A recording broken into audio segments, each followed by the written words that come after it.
In this video, we are going to see how we can scan Wi-Fi QR code on an iPhone. It's a pretty straightforward and simple process here, guys. So without further ado, let's get started with this video. First of all, just remember that you will not find the option to scan the QR code directly in the Wi-Fi options. You will not find it here.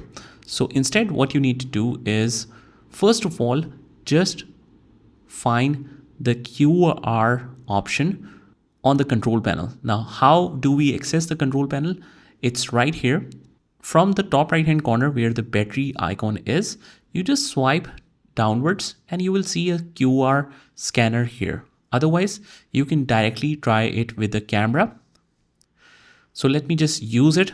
And by the way, guys, if you don't see it here, you will hold on to any white space, any empty space, and you can add the control here. Click on add a control and you can get that QR. You can search for it and you should be able to add that here.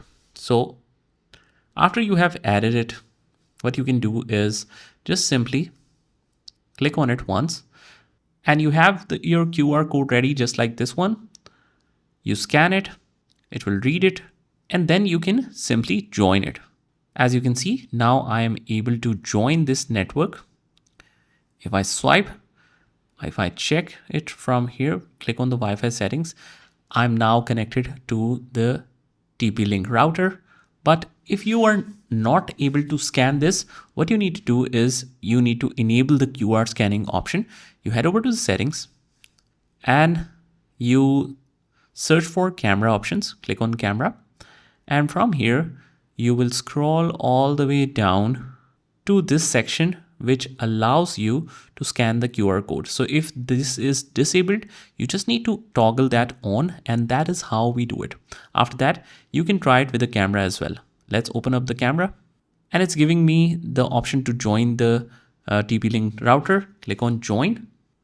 And now I can simply join it from here as well. So that's about it. That's how you do it. I hope you found this video helpful. And if you did, hit the like button and subscribe to our channel, and I will see you in the next one.